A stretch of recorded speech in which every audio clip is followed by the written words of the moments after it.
What a really cool story. I mean, just even the way you describe that, I think is super powerful. It just gives you permission to go have fun. I think that might be the point of everything I ever make. Because we don't go for fun enough in life. It's like you become an adult and then you either are powerful and that's supposed to satisfy you, which I don't know if it will satisfy me, or you're just like, just like sorry that you have so much to do. It's like, when does fun become a thing that we pursue? Like, who in the world as a kid was like, I want to grow up to be whatever. And in their mind, they imagine them just like dreading every freaking day. Like, to me, fun is the point, because you don't get trophies in life. At the end, no matter whether you had a great time or a bad time, no matter whether you were the champion and you conquered everything or you like were totally falling apart, you die in the end. So there's no trophies, which means to me, you might as well have a good time. Well, you do get trophies, but they're kind of lame. They don't extend your life, is my point. They don't extend your life. You and all your trophies get buried in the end. And your trophies mostly go into boxes while you're alive because they don't make actually great decoration. Exactly.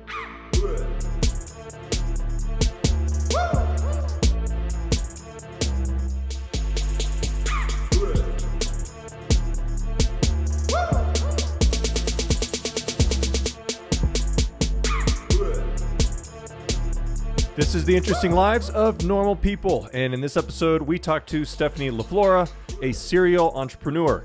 She is the producer of this music that you're hearing, and she's seriously dope. I don't say that lightly because that's not a word that I usually can get away with saying, but it's really true. She's from Chicago and works at a tech startup in Boulder. She is fascinating. She's got sass. She's edgy. She grew up as the daughter of touring musicians. We'll talk a little bit about that. She has some great and sobering insights about working as a black female in a tech startup. She also has had quite the portfolio of entrepreneurial and passion projects, from swimsuit wear to a hairstylist project. They're amazing, and we'll get into that as well. But my personal favorite is the part where we talk about her thoughts on the social justice movement, and particularly the explanation and expectations for people of color when they both succeed and fail. It's really, really good stuff. So this conversation has really resonated with me, and I hope you enjoy. Let's get started.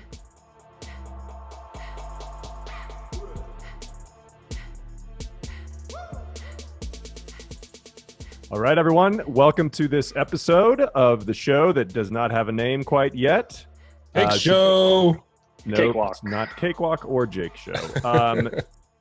Today, we are excited to have on this episode Stephanie LaFlora, a serial black female entrepreneur, and she has done a lot of things. We've been friends for a while, very close with Ryan Holdeman, and Steph, we've hung out, I know, several times, but it's been a while, so it's really good to see you and chat with you a little bit more in depth.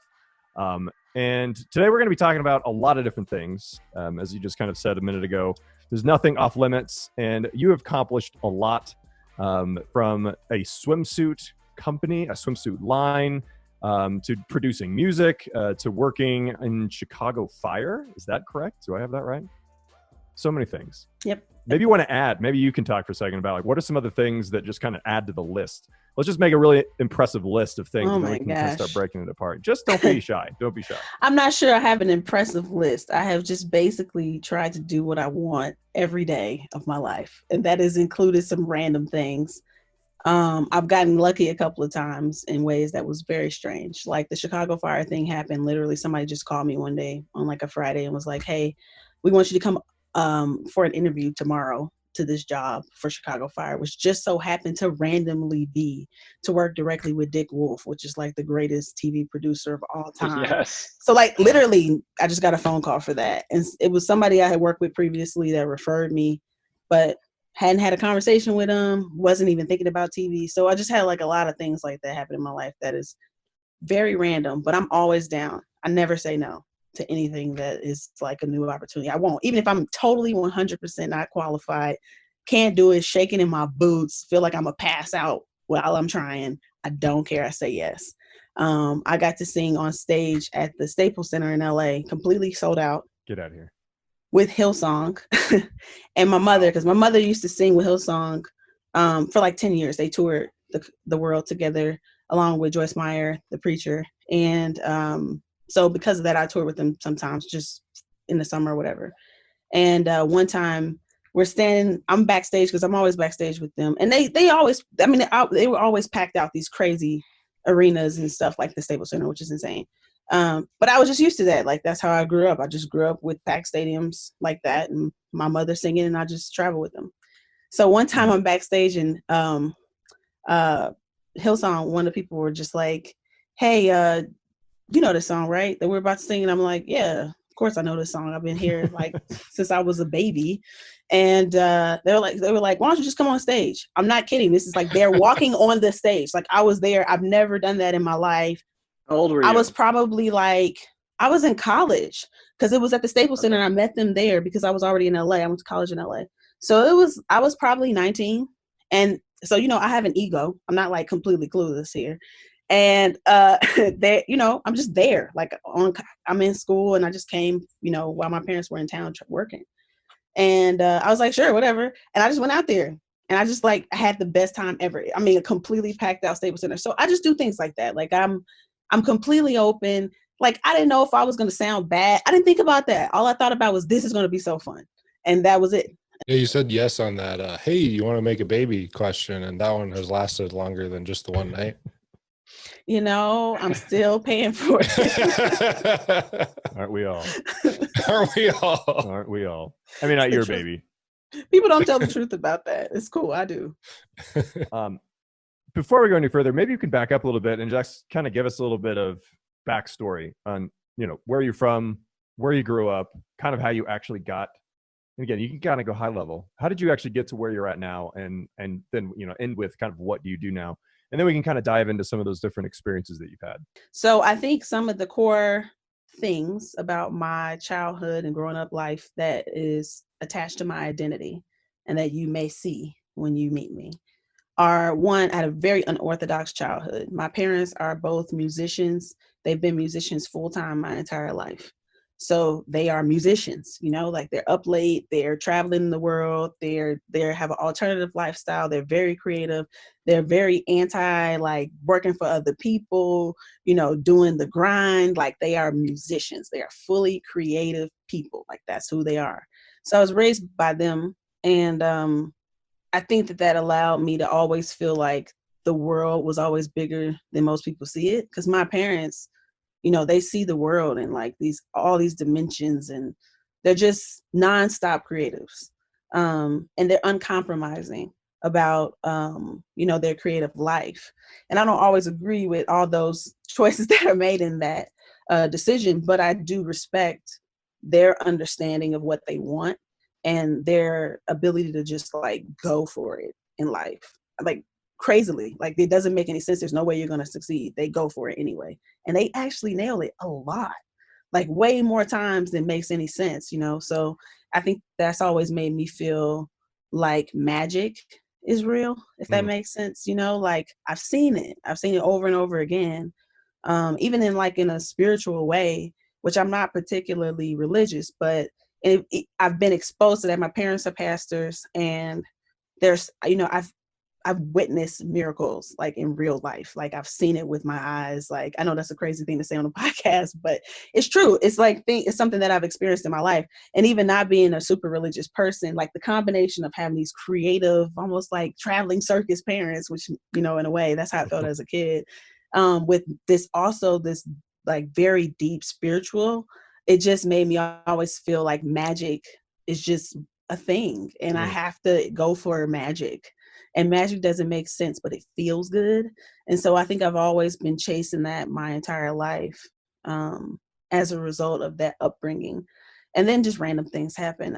You know, in terms of like the resume version of the story, it's like, I used to work in publishing in Chicago. That's where I'm from.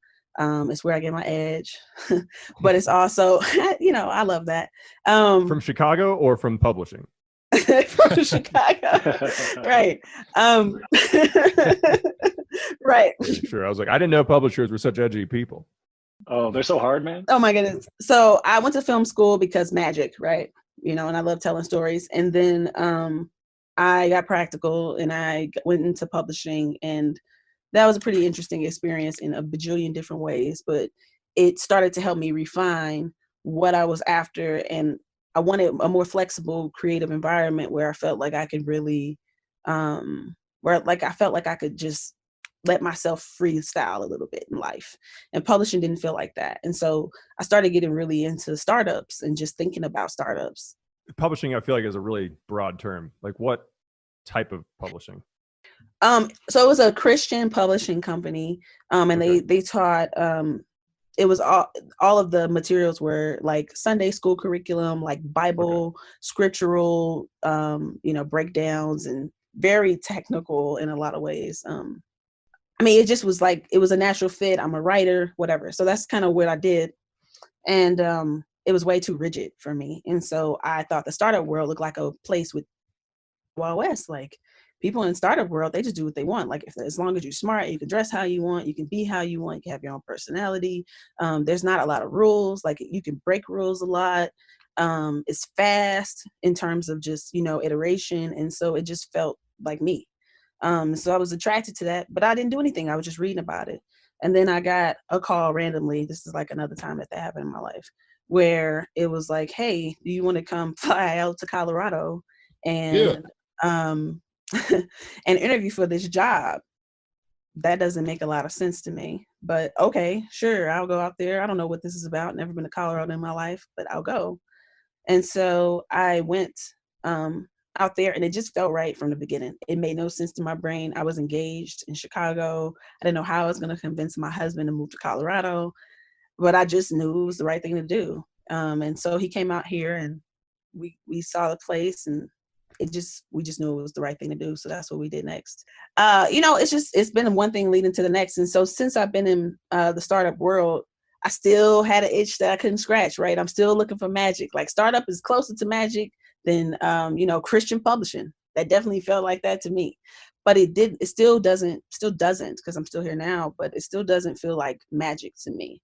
It's missing the wonder. Like, even, it's interesting because even the tech industry is starting to become so formulaic. It's becoming like they aren't taking chances anymore. There's not the same kind of risk taking happening to me right now in tech. Because people have made so much money, it's become so big, it's become political.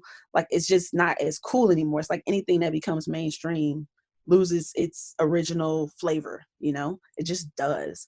And so I'm interested now to kind of not do that, understand the rules that have been created in the tech industry that make it great, but not necessarily constrain myself to like how somebody else did it. You sort of summed up that the startup world hasn't delivered isn't presently delivering the magic. But I'm curious about this transition. Like, okay, 8 years ago, when you started in the tech startup context, did you find more, or what was there that you were real, you had an imagination for what that magic would be like, but what was real when you got there?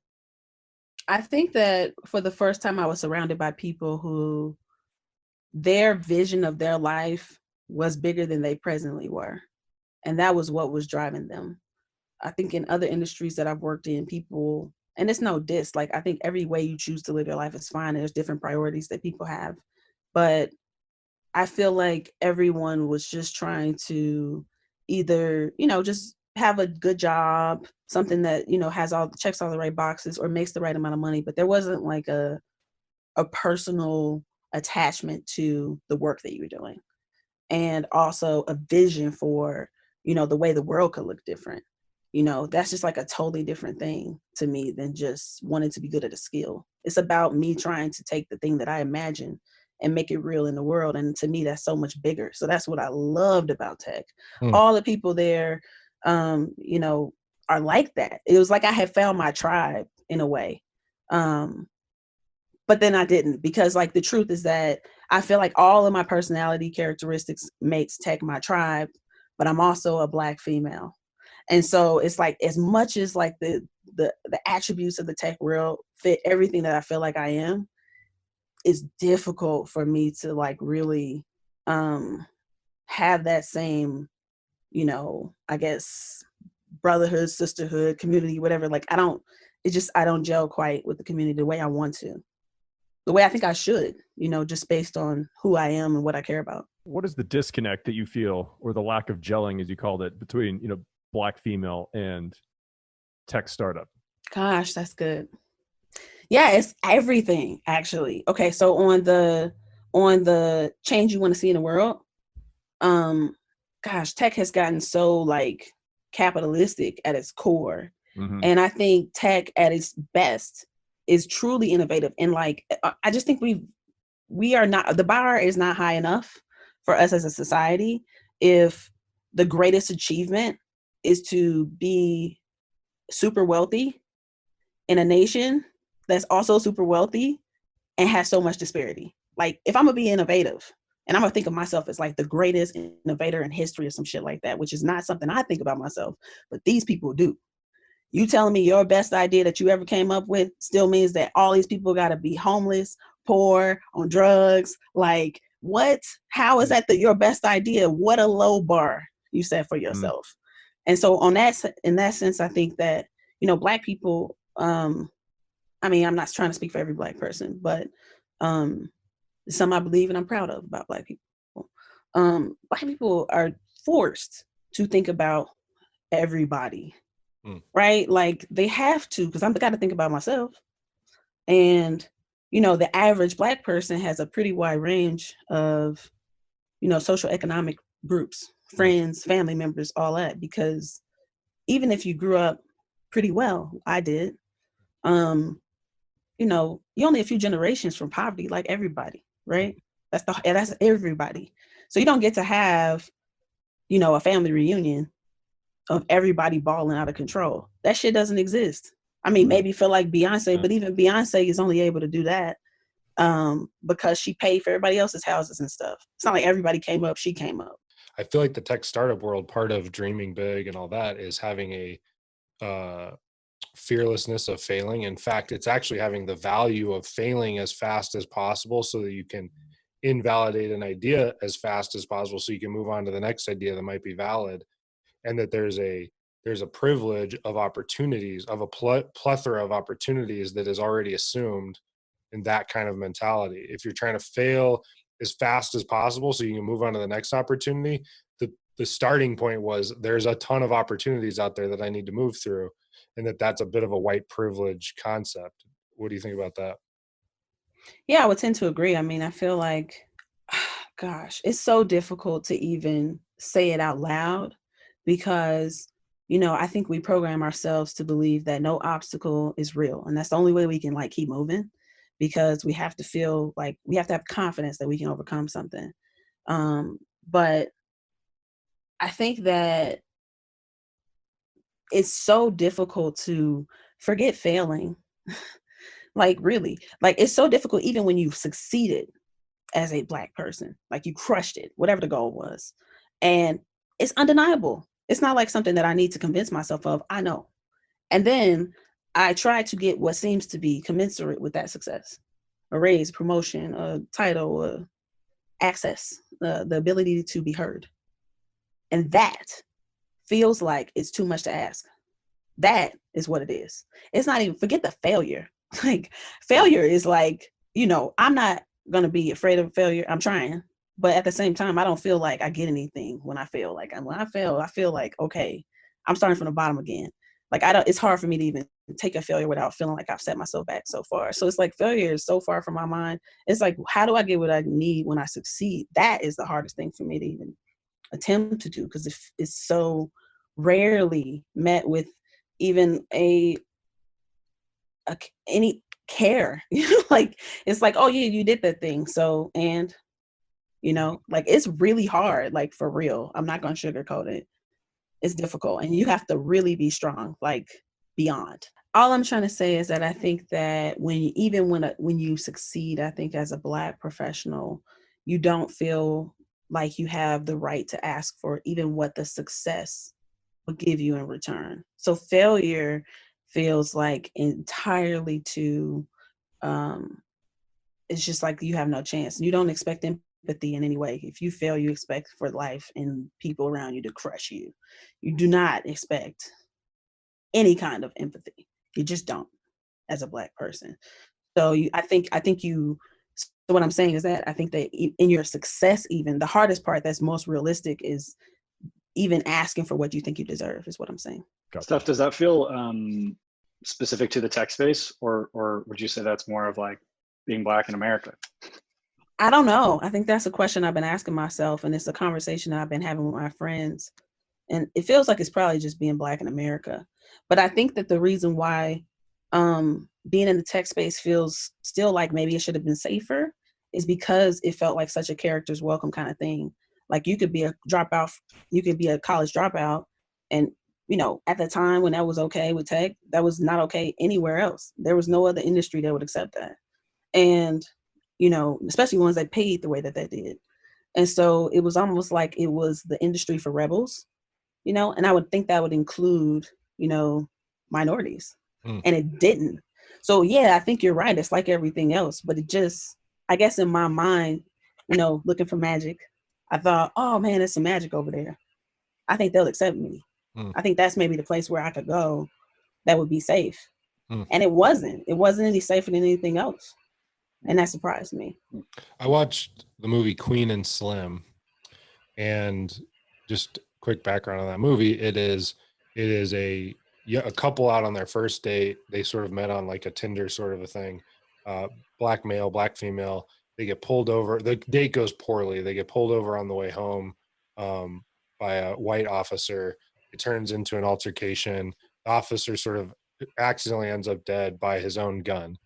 And so then the couple heads out on the run. It's a very intense movie, but I watched the extra, kind of like the extras after the movie was over, and it was directed by a Black woman and written by a Black woman. And they intentionally cast a Black female that was an up and comer, like that nobody had heard of before. And their point was, because there aren't very many opportunities for new Black actresses coming on the scene. And I stepped back after that, and the best way I could break it down in my head was, if there's 100 new leading roles per year for up and coming actors in films, I don't know what the actual numbers are. These are made up, but I was like, let's say 50 of them go to white men or white young men, and like 20 of them go to young white women. And then, on down the list till you get to how many of those are left for young Black women. And it's, 1.1, I don't know. But I think that's what it occurred to me that, and there's a bunch of reasons, there's a bunch of components to that, including that if you've got more white men initiating the films or writing the films, it's stories about white men. And then there's this justification that it's like, if this is a story about a white man, we cast a white man in it, and it's this whole roll down. But that's some of I think that's another industry that has a similar experience, where it's basically the hierarchy is so stacked with people that are not Black, and definitely not Black women, that there's just a bunch of ways that affects the on-ramp to the full hierarchy. Yeah, I think so. I mean, I think everything is like that right now, and that's what this year is about. I'm amazed, honestly, at what's happening. It's hard to even process it, but it feels like we're asking for that to change in every industry, and significantly, and without apology. And that's some different kind of Blackness. I haven't seen that before. I mean, we're changing. The whole country's changing, but not just white people. Black people are changing too. Black people are seeing for the first time. I don't know why we see it right now. I don't know if people just got fed up enough. I'm not sure what's happening. But I think that for the first time in my life, I'm seeing Black people actually ask for equal. We've never done that. We just asked for it to be not as bad. And that is powerful. That's something different. And I'm proud of it.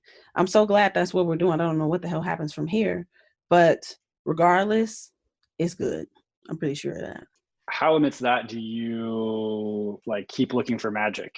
And because I could see myself in that situation just being like, there ain't no magic, man. Like, it's just like I have my moments. Hustle and grind. That's all you got. And maybe you get lucky sometimes. So I'm curious how you kind of keep that hope. There's a hopefulness in that. And I'm curious how you keep that fire lit. And then the second part of it is so where do you feel yourself looking for magic now? It's not the tech space. Where do you find yourself searching? Or I mean, I know you are doing things right now, so maybe you want to say some more about that. But those are some questions I'd love to hear you speak to. Yeah. I keep the magic. I think it's just in who I am, honestly. I don't know if it's something that I actively do. I think it's just, I have a really low pain tolerance. I always tell people that because I think it's true about who I am. I can't do it. And I've had a lot of really not great things happen in my life. So it's not like I have a low pain tolerance because I was precious my entire life and never affected by anything. That ain't it. I have a low pain tolerance because I just would rather find the joy. I just always would. So anything that I can do, anything, whatever it is, you know, anything I try, I just try things until something makes me feel better. If I don't feel good, it's like, all right, I'm going to draw and then I'm going to make a song. And then, you know what? I had this idea for this app. I'm just going to make that app. And then I had this. And, and I see things in the world and I'm like, what if it was this way? What if instead of women feeling ashamed about wearing swimsuits after they have a baby, like what if there were just really beautiful ones for them to hide the things they want to hide and not feel bad about it and just still feel pretty, and like all these different things I'm just always thinking about. So I find the magic by chasing the thing that makes me curious. And then I just do it. Whatever it is, I figure it out and I'm just like, okay, I'm gonna try to do this. And so what was that, a year ago? I made a swimsuit line, mainly, honestly, because I was trying to learn about drop shipping. I'd heard about it and I was just curious about it. And so I was like, okay, let me figure out how this works. And the best way I learn is to just do it. So I was just like, okay, let me just make a shop. This is literally what I did. I'm just gonna make a shop. I don't care, just something so I can learn how to do this. And then my creative brain kicked in and was like, well, I'm not going to just make up anything whack. I might as well think of something cool, that, in the event that people liked it, I would just do it. But it's mainly, for this experiment. So I was like, what about and then I did a bunch of keyword research because I was trying to nerd out and learn how to do that very well. And so I did that. And it just turns out like all these people are searching for plus size swimwear and there's very few results.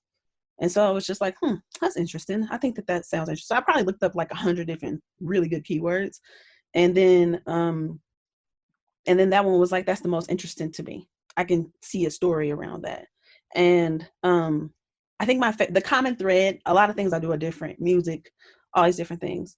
But the common thread through it all is I really like just telling people in like the sassiest, most gangster way, like, fuck it, do that thing. Like, you got this. Like, there's nothing more that I love than like encouraging people and making people feel good about something that they're thinking about doing, especially with a little bit more edge than maybe they're even comfortable, because then that allows them to feel like they can be themselves. I'm clearly not perfect. They figure that out pretty fast. And so the swimwear is like that. What's interesting is having observed your own, like the Stephanie process on some of these things, it actually follows that advice too, which is you start, even the way you just described that, you're like, I don't care. All I want to do is learn about drop shipping. I don't care. I'm just making a shop. I don't care. And then you're like, well, if I'm going to do this, I'm going to care. And then you create a great brand that connects with people. But that a little bit the way you initiate and get yourself going is total like, hey, I don't care. Who cares? I'm just going for it. I don't care. I care. If I'm gonna do this, I'm gonna care about it. I'm trying to fight fear a little bit. I think every creative project to me is worth it, no matter how it ends. Like the creative process for me, I love it with my whole heart. Like I really enjoy it. And so it always gives me life, even if the thing that I come out with on the other end isn't great. So it's easy for me to rush into it. But I'm a storyteller. So I started thinking like, okay, how would I make this dope? How would it connect with somebody in a real way? So I kind of fall into it and kind of fall in love with it in the process, I guess. And then I get interested in like doing it well. And then once I do that, that helps a lot. Now later I have trouble, but that initial process for me is my favorite. But I think talk a little bit about what you as you did dive into the story of the brand and the story of being, women who've given birth and want to go to the beach and look sexy in your swimsuit. Tell a little bit of that story of as you dove into that, what was happening. So I had my first child 2.5 years ago, and after having him, first of all, I was never skinny in the first place. So let's just start with that, because that was not who I was. But even if you are already thick, You're thick. Listen, I gotta be myself. Even if you are already thick, your thickness don't look the same after a baby. Okay. I was okay with being thick, but things look different once they cut you open, pull all your organs out, put them things back in, and whatever. So the point is, I'm just trying to validate the thing. Like, even if you feel great about your body and you're not a person who's insecure at all, and you don't care, you work that bikini, whatever personality is, after you have a kid, you're like, okay, girl, you're giving yourself pep talks. I don't care. Like, I can't remember if I'm supposed to curse or not. You should tell me. You can Okay, curse, thank go for it. Jesus. So the baddest bitch on the planet, she will still be trying to give herself a pep talk before she goes outside in that swimsuit. Put on a swimsuit for a woman, even super skinny, whatever you want to think is the best body in your mind, should be the most confident. Every woman I ever met, putting on a swimsuit is vulnerable. Now, there is a time, of course, like at 22 or 23 or whatever, when you like, you can eat like potato chips all day and drink beer all night, and you don't gain a pound in that wonderful season of life. Maybe then you're like, I got 25 bikinis and I'm about to go run out with them. But the majority of women in most of their life, even that same girl later, is like, oh God, let me go out here with this swimsuit on and try to pretend like I am confident. That is most women's story. And so I was connecting with that and wanted to make something that made people feel like, they can be beautiful however they want to be beautiful. You don't have to be sexy. You don't have to be fierce. You can be just pretty. You can be cute. You can be confident, whatever it is your thing. But like going out there and doing it. And also because the truth is, and women, I think, often do this a lot more than men, women will withhold something that they want from themselves because they think they don't deserve it. So at the core, even if you didn't just feel beautiful in the swimsuit, it's like, don't you want to swim? Doesn't everybody want to swim? We all want to get and splash in the water and have a good time. So even if you didn't feel sexy in your swimsuit, don't you just want to have a good time? So the swimsuit is just permission for you to say, you know what, I'm just going to let it go today and just have fun. Like that is really, I think, what it was. And so I'm always trying to tell people something or have a message or, I don't know, try to go deeper or something with whatever. And I love when it's something that's not deep. It's swimsuits. When I think and I think SwimXL was it has been one of these examples, but I think something I've observed you do a lot is you sort of capture your own story in a way that you get a lot of feedback from others that are like, that's my story. And you kind of accidentally at times create a little bit of a community around that shared story. It's interesting to hear you say that. That's like a real outside looking in type thing. I think that, so one of my motivations is magic. The other one I would say is just like not wanting to be not known. Like I'm a complicated person. I have a lot of things that contradict about my personality. And yet I still want to be understood. And so I always put a little bit of myself in whatever, at least I want to. I want to put a little bit of myself always into my work to almost like leave these little breadcrumbs of who I was. I mean, I can totally understand what you're saying. What a really cool story. I mean, just even the way you describe that, I think is super powerful. It just gives you permission to go have fun. I think that might be the point of everything I ever make. Because we don't go for fun enough in life. It's like you become an adult and then you either are powerful and that's supposed to satisfy you, which I don't know if it will satisfy me, or you're just like, just like sorry that you have so much to do. It's like, when does fun become a thing that we pursue? Like, who in the world as a kid was like, I want to grow up to be whatever. And in their mind, they imagine them just like dreading every freaking day. Like, to me, fun is the point because you don't get trophies in life. At the end, no matter whether you had a great time or a bad time, no matter whether you were the champion and you conquered everything or you like were totally falling apart, you die in the end. So there's no trophies, which means to me, you might as well have a good time. Well, you do get trophies, but they're kind of lame. They don't extend your life. Is my point. They don't extend your life. life. And all your trophies get buried in the end. And your trophies mostly go into boxes while you're alive because they don't make actually great decoration. Exactly. Like, I'm going to brag a little bit. I went to a couple karate tournaments in 6th grade. As a participant? Yes, as a participant. I got first place in 2 of them. I got second place in 1 of them. But I think even for the second place, I had like a trophy that was like 3 feet tall. like, wow, they just kind of hand these out to everybody. That's like Karate Kid. That must be like the only trophy that's 3 feet tall is martial arts trophies. It was so big. I love that thing so much. But before it gets too far away from this, is that you talked about the movement of blacks and like what's happening, and you're asking for equality and stuff. One thing I work for Amazon, and I got an email from upper management that basically I've never seen this in my life, is that I got this email saying like, hey, we're actively hiring, minorities and people of color. And so if you know anybody, I mean, they just had never said it just like that flat out. I'm like, that's actually kind of cool. Like in the past, they've said things that are a little bit more subtle and like, hey, we're looking to, but they basically just like, hey, if you know anybody, people of color, that are like legitimate candidates, let us know. I was like, I think I like that. I think I like that they're not like tiptoeing around it. They're just really just getting at it and just saying like, hey, we actually want to take part in the solution and hire the best people. So anyway, I thought that was cool. It's really a fascinating reaction because it's like suddenly you're aware of advantage. Yeah. Because you have not been aware of it this entire time. Right. And if I were to talk about white privilege, the people who get upset like that typically would have, what white privilege? What are you talking about? What is that? Whatever. Yeah. So in one scenario, you have an acute awareness of disadvantage. And in another, you are completely blind to it.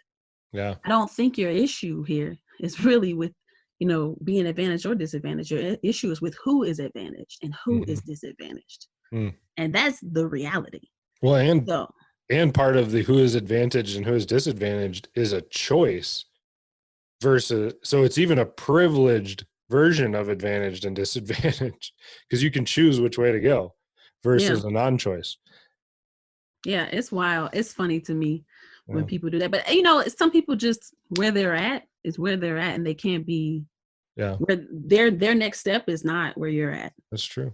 Like their next step is something like that could be like the most basic of empathy. But that's where they're at. I mean, I feel like I had even just a similar, split second reaction to that because like woke, if you will, reaction of reading that, being like, oh, cool. Oh, wait, I guess I can't. That doesn't help me and my friends, like most of my white friends. And I'm like, yeah, exactly. That's the point. Well, it's like you've gotten like a 35-year head start. Totally. Like, is that really a disadvantage? Like, they're going to give us only like 6 months. This shit is not about to last for a long time. So I'm going to go ahead and go as fast and as far as I can for the next 6 months to a year, however long this gap is open. I'm going to try to plant as many seeds so those bitches start growing after they close the door. And it's like, oh, my plant's over there. I need to go over there and tend to my plants. Like, that's what we all doing right now. We're all just like, we don't know how long this is going to last. Let's hurry up and get all the things. Totally. It's so funny because we sort of act like if you make one move in a direction, you just instantly are all the way at the end. If I hire one person inclusively, does that mean everyone that ever works here is going to be a minority and I'll never get to hire a person that I know again? Also, like this idea, I mean, honestly, I'm sorry. I just be shattering white people's egos sometimes because it's outrageous. It's just true. It's just outrageous. If you've excluded like a third of your competition, how do you even know if you're the best? You don't even know. So this assumption that like bringing these other people in is going to take your spot. Maybe it was never your spot.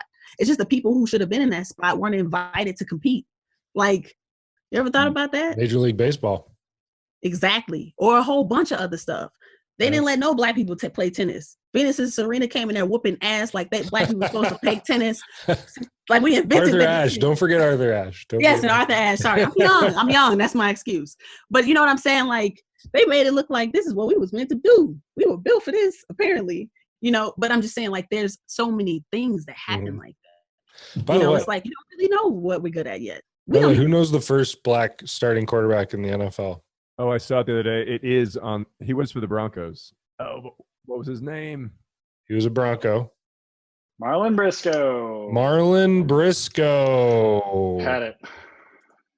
I think we need to definitely head toward what you're doing right now. Yes. But I wanted to step back before SwimXL for a second and talk about the web series, because I think the web series is a really good story that you have. And it's part of it is about the the starting and the not and then where you got, the risk taking and then not going all the way to the finish line and all that stuff. So I'd like to take a step back and talk about the web series.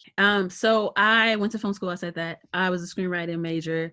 What I wanted to do in college was write for TV.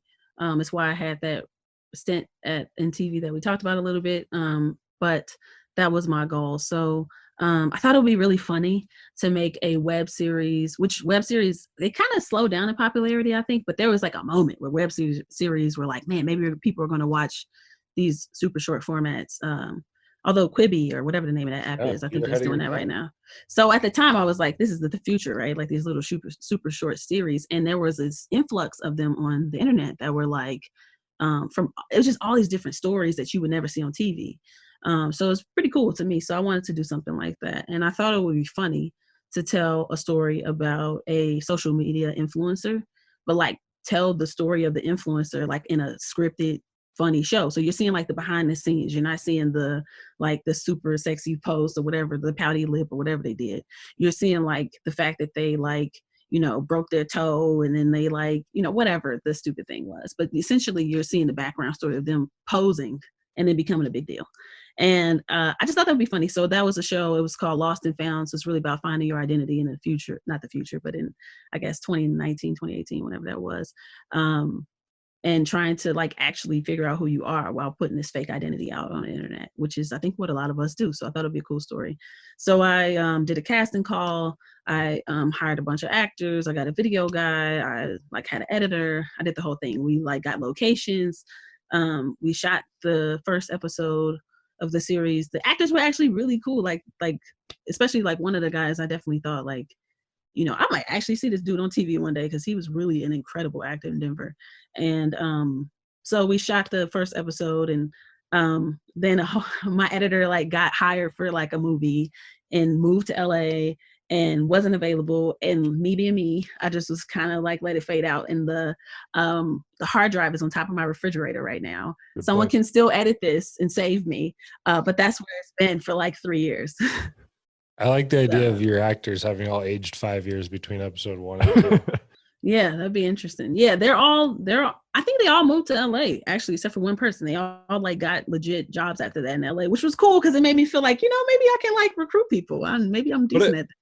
I think, I helped out a little bit with that. And one of the things that was interesting was, and I'd like you to unpack this some, but this is a little bit of a vulnerable question, so you can tell me to get out of here if you want. No, let's go for it. But you were kind of I'm going to take over the world. I got this show. I wrote this show. And then it was you cast everybody. And then it was all of a sudden you shifted to after you had everybody, it almost was you were wrestling with your imposter syndrome experience then. It was before anyone else was on board, you're I'm crushing. And then once everyone was on board, it was holy crap, what have I done? Is this going to be any good? Yeah, it's a trip. Is that accurate? I think that's 100% right. That's for sure what happened. And I think I was rolling along because I had just done enough of the right things that it was just people were into it.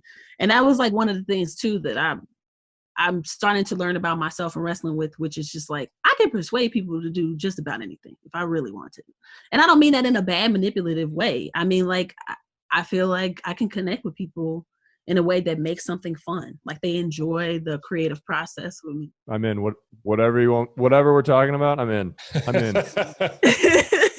So that part for me, I get life from that because I'm just I'm doing my thing and we vibe. And then when I'm in the thick of it, it's I don't even wake up to the fact that I've really put myself in this situation. I'm just going it's flowing. And then it's I wake up to the fear that I should have felt long ago. But it all hits me in this one moment. And I'm oh my God, I don't know what I'm doing, And it's of course I don't know what I'm doing. And that's what I've been doing this whole time. I've just been rolling with it and just feeling my way through it. And it's that moment is pretty paralyzing, to be honest with you. And so I think there's been a lot of times where I was committed to keeping going. But then the moment I hit a barrier, I'd let it go because it was I didn't know where I was going anyway. This is obviously not working, so I'm done. So what have you learned about that barrier moment? I mean, regardless of whether you count yourself as totally over it in your life, What have you learned about that barrier moment? I'm learning that you have to just keep moving. Like the inspired, beautiful, fun, magic moments are that moments. I don't know if life is a sustained magic. I don't know if it can be. And I don't think that's bad. I think that's true. And I think some of the magic of life is you having the faith in those non-magical moments that it still exists, you know? And I think that marriage and parenthood for me has been an example of that. Like, it's a beautiful thing. There's no doubt. It's wonderful. I wouldn't change anything about it, but it's not easy, you know, and it certainly isn't magic every moment of every day. You know, like my kid punched me in the face yesterday. I had to put him, this is the truth. This is the truth. This is how this works. He's 2.5. He punched me in the face and looked at me like, what you gonna do, mommy? And I had to think about it for a second because I'm a thug. But then I just carried him down the stairs. This fist is way bigger than yours, dog. I just carried him down the stairs to his room. I said, you're going to be in timeout for a little while. And I closed the door and I came upstairs. Wow, that's patient right there. That's what I needed to do.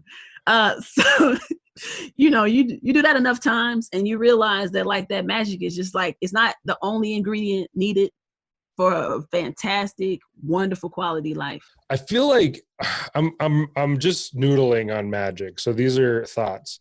It seems like where you started was your parents creating magic, right? But you also said that they created magic by going for these things that seemed completely impossible to pull off at times.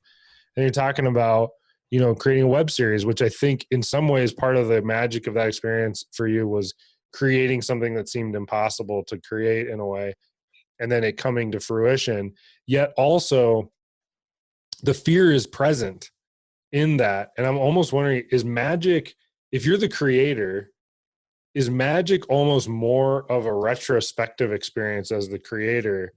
In the middle of it, it's actually more terrifying, but you're creating the magic for everybody else. So everybody that's jumping on board the creator's vision is experiencing magic, and the creator, at least in the early days of being a creator, is experiencing terror, is experiencing imposter syndrome, is experiencing moments of magic, but lots of fear, lots of self-reflection, lots of push through. And then in retrospect, you look back and now it's magic. Yeah, I hope so. I think every artist hopes that that's true, right? I think so. I will say there are lots of really talented artists who've done that, right? Who've created albums in their pain. You know, who Dave Chappelle, I think, is a great example. Dave Chappelle, and I can't remember the person who did all the writing with him. There's a guy who's with him. But anyways, they talk all the time in interviews about how much they hated creating the Chappelle Show. Like they hated it. Like it was one of the worst experiences of their life. They were so stressed out. They never slept. They were worried. People criticized the show so much. People didn't get it, a lot of it. You know, it wasn't really evaluated in a fair way from the public. So even though we now look at it as this great show that's been created, during the time, there were a lot of people who really had an issue with the show. And so they did not experience it in a positive way. They didn't enjoy it. The public didn't even necessarily love it. I mean, there was a great group that did, but not all of them for sure. So I do think that it's possible that you can do something amazing, not really enjoy the process, but yet the outcome is still pretty magnificent. I don't think that's my goal, but I will say that if I did that, I'd be proud at least. But my goal really is to enjoy my life. I think for me, I guess that magic includes joy. What are you doing now that is kind of maybe taking it, hopefully for you, a step closer to what, like, as you keep describing, is kind of that nirvana space, that magic spot? Well, what I've been working on recently is a project or a company. I think I like project sounding better, but CrownHunt. And it's essentially a service that helps stylists create an income for themselves, especially right now in COVID, but then in the long term outside of the salon. And I think this is kind of still in development, and that's partially why it's challenging to kind of even talk about it. But I'll tell you the essence of it, because that's the thing that I connect with the most. And I think the essence of it really is trying to take an industry that probably has some of the most money generated within the Black community in terms of dollars spent, and make it an industry that gives back to, or it puts more money back into the Black community. Because right now it doesn't do that. And I think really at the core, to me, CrownHunt is about stimulating Black economy. So helping stylists that do hair right now, that don't have a way to make an income from teaching, but then also being able to gain the skills to be able to do the most trending hair, and ultimately really, I guess, innovate. Like, the hair industry has not been innovated on in a very long time. I mean, you're talking to three white guys who probably don't know. Ryan Holden, I knows more than we do, but maybe give us. He probably knows more than I do. I would like to nominate myself as not a novice, just for the record. Yeah, Finn knows a lot. Maybe give a little bit more details or context to the Black hair industry, because this is, again, something that goes back to a lot of things we've talked about before. I've been unaware of. Ryan's told me kind of recently about it, but you're talking about it's an industry that generates a lot of money, but it doesn't go back into the pockets of the Black community. Can you give us a little bit more detail on what is the situation and why that is?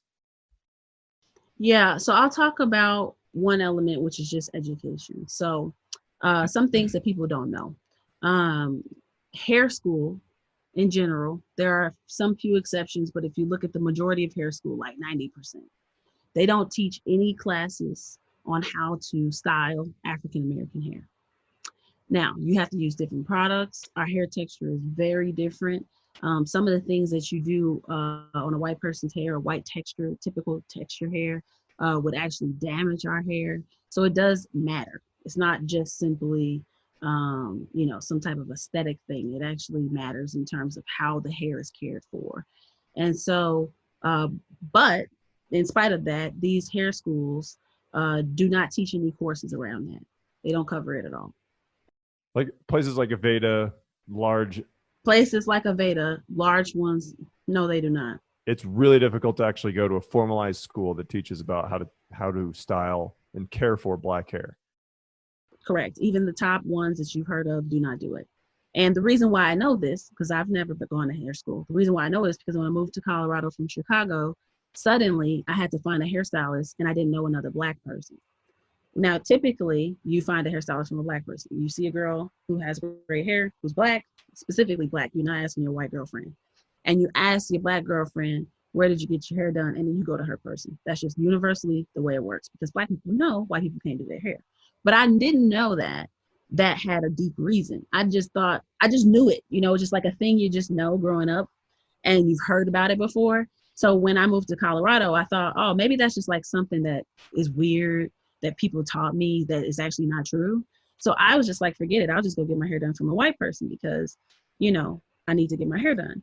And so I went to, 3 salons, 4 salons, 5 salons, and I would show up and they would look at my hair and they would say, we can't do your hair. Some of them said we can't do African hair, which I thought was funny. But they straight up would tell me, like, we can't do your hair. So I got turned away at many places. This is in Boulder, this is in Westminster, this is in Lafayette and Colorado, this is in Denver. And so at that point I got mad. And so finally in one of the shops, I just got angry and I was like, you need to explain to me why you can't do my hair. Like, why? It's unacceptable. Like, why can't you do my hair? What is the reason? And that's when they were like, we didn't learn how to do your hair in school.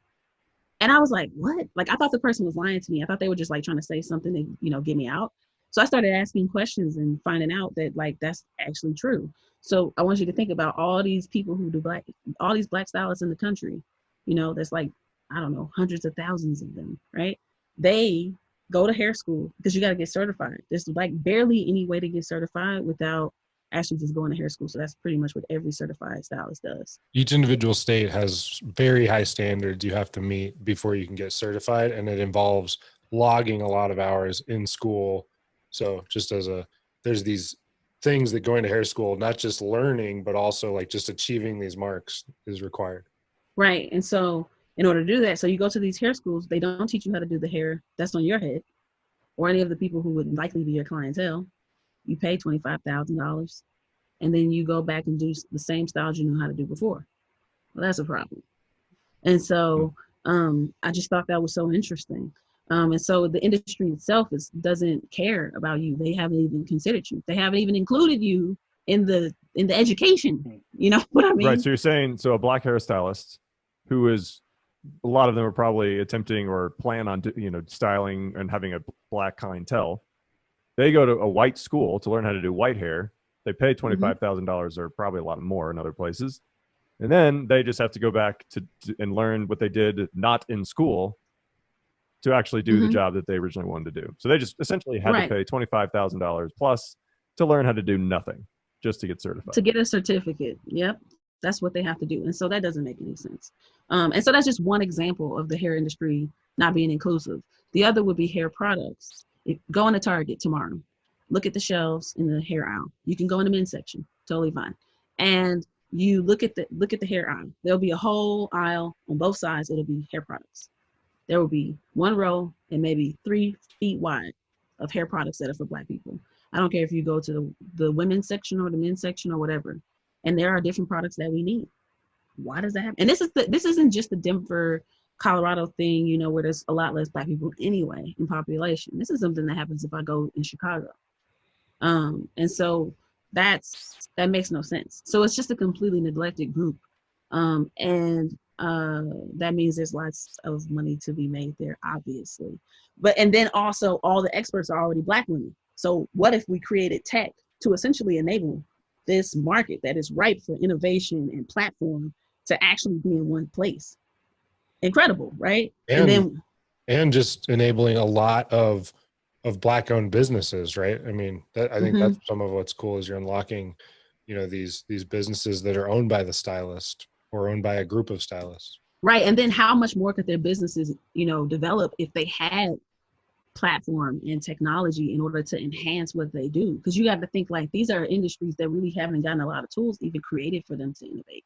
They don't have the same things that we have. Like the reason why we can create this podcast is because of a whole bunch of stuff that was created to enhance your ability to do this at home, low budget, with a few tools that you can afford. Like that hasn't happened in this space.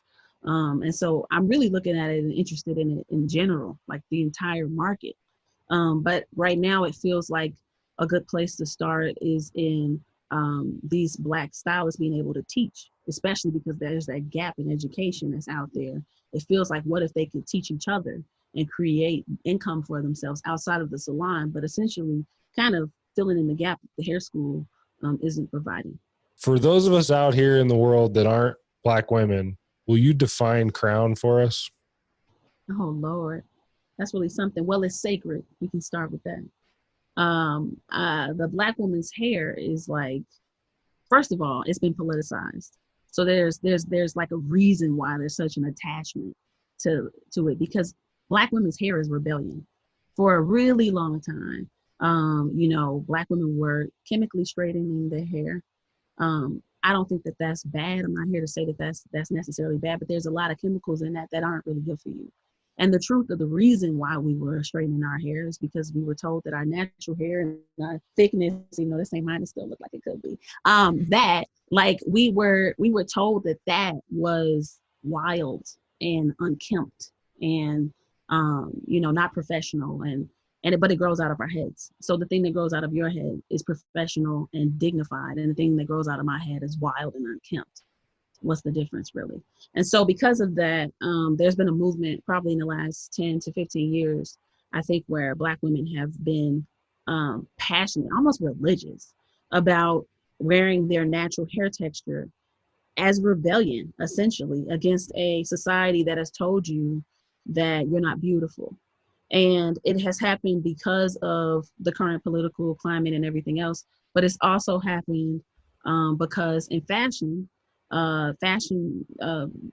different brands started publishing these fashion photography shoots that had white women with like cornrows, or white women with an afro, or like all these textures and hairstyles that we naturally would wear. And it was considered unsophisticated, but now it's on the cover of Vogue. That starts to wake you up a little bit. And you're like, wait a minute. So you don't think that it's unsophisticated. You actually think it's cool enough to be on the cover of Vogue, but only if she has it. So there was like this like it became a statement that was bigger than who I am as an individual. It's like connecting with my ancestors almost. So it's my crown. It's my reminder that you can do whatever you want in terms of limiting my life, but my royalty is within. I mean, I think, Jen, real quick, just a serious point on that. I think for sure, as white folks in this modern conversation, on average, we are not taking responsibility for our own learning enough. And we're putting a lot of responsibility on our friends of color to teach us. And instead of like doing our own research and doing our own work, reading entire books beginning to end, we're calling up our friends and putting a lot of pressure on them to do a really good job of communicating about their own feelings, communicating about an entire people group's feelings, communicating about history. And I think we got to do the work. We got to show up better when we're asking friends of our questions or asking questions of our friends instead of asking basic questions. Let's go do the work, get educated, and then ask better questions of our friends, because it's putting a lot of pressure on our friends of color as white folks when we're going to them with every single thing. I appreciate you saying that. I think that it's been a lesson for all of us. Like, I have not been asked the kind of questions that I have this past 6 months as I did any other year in my life. I've never been asked these like really empathetic questions, because when Black people are together, typically, we aren't pontificating about racism. It's too hard. It's too personal. It's like, if you got a bunch of people together whose parents were all abusive, they wouldn't be sitting around talking about the abuse. We understand each other better because of the abuse, but it's hard. We don't want to talk about it. And that's kind of how it's been. And so now you're peeling back this whole thing that hasn't really been uncovered, you know, by asking these empathetic questions, like, how did they make you feel? It's like, shit, I haven't even thought about that. I've been so busy trying to bury the feeling just so I can survive.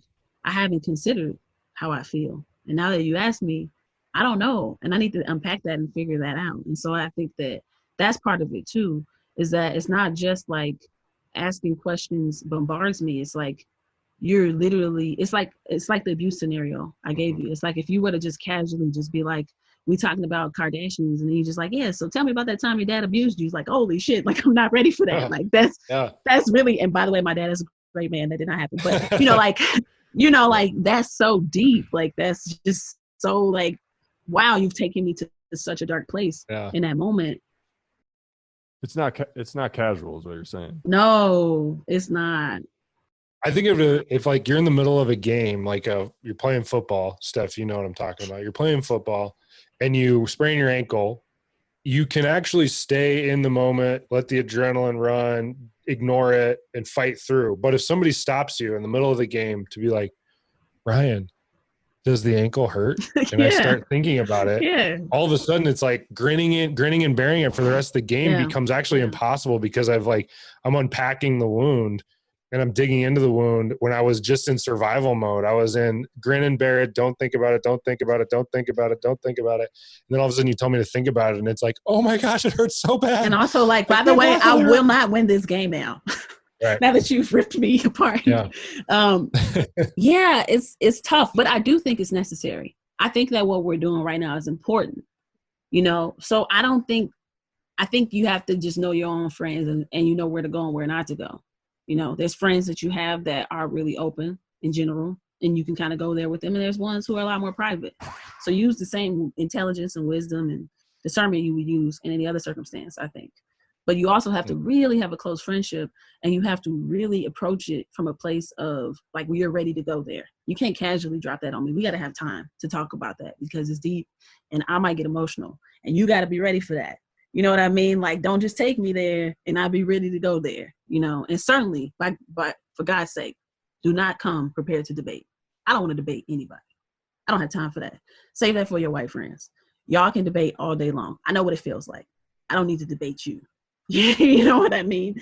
So I think that, you know, those are the important things to consider, but it's really healthy. I'm so glad that we are asking these questions. I'm so glad that I'm asking myself these questions. It's going to take me a long time, though, to figure out this season.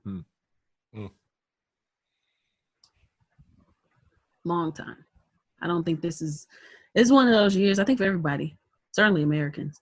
I think this is a year where you look like you're still thinking about it 10 years from now. You're still processing what happened in you, around you. How did you react? Like, it's going to be a long time. I think we might be closing-ish.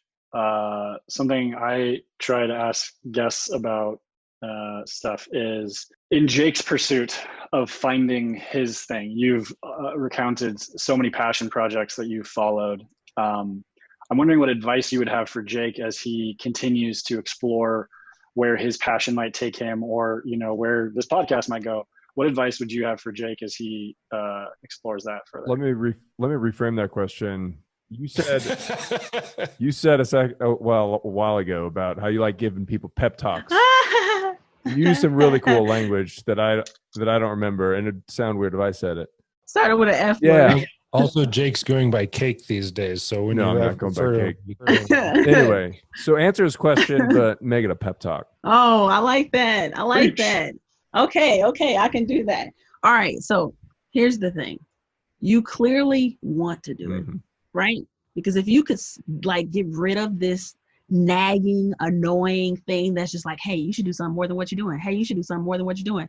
If you could get rid of that shit, you would have done it already, because it's driving you crazy. I know, because I feel like that every single day. So if you can't get rid of this nagging thing, you might as well go see what it has to teach you and just keep going. You know, like, even after you feel like, I'm at that point in many ways all the time. And like, we should do this again in like 3 months, because I will need to give you that pep talk, because it will be for me. I feel it. I can feel in my body, like, it's like, hey, we're getting closer to that point where you always like jump off the tracks. You want to do that again? And I'm like, no, bitch, shut up. I'm not doing it this time. Like, you know, I just be talking to myself, you know, you have to do it. But I just, you know, I keep wanting to see what happens if I don't stop. And so I'm going to try to tell myself that every time I get that feeling. And I'm also trying to get other people around me that can hold me accountable. So even saying this on this podcast that will be recorded, so I can listen to it and torture myself with it later. This is all good. So keep saying what you're going to do on this podcast, and it might just make you have, your ego might be big enough to keep you from lying. That was good, but there wasn't enough cursing and, like, you know, really just. Real quick on that pep talk though, I listened to a podcast interview of Cheryl Strayed recently. She's the author of the book Wild, which got turned into the Reese Witherspoon movie. She's a obviously successful author. She has a friggin' movie. And she was talking about how every single book is a struggle in imposter syndrome and coaching herself through it and pep talking herself through it. And that here she is, a prolific writer, and yet every project is continuing to be that battle with, you know, those same things. And so the reality is, pursuing your passion project is probably a consistent battle with that until you become Kanye West. Yeah, I mean, if you're going to be tortured anyway, you might as well pick the torture that at least has a chance of delighting you. Yeah. And it's certainly not going to be sitting on your ass. Yeah. Right. Right? You're going to be tortured. You may as well pick the right kind of torture, and that's magic. Steph, thank you. This has been, on a lot of levels, really, really good. And so from, I mean, I don't know how genuinely I can say this. Thank you for just sharing just so many different things, experience, culture, especially just in the social justice movement that we're having right now. Like, this has been incredibly valuable. And thank you. Just really, really thank you. Thank you. Awesome. Thanks, Steph. Thanks for having me. Thanks for listening to The Interesting Lives of Normal People. If you like what you heard, please give us a review and a rating, and tell your friends. It really helps new people find us. Thanks again to Stephanie for chatting with us and also providing us with her music, this music. You can find more of her music as the artist Huga on SoundCloud. Thanks for listening.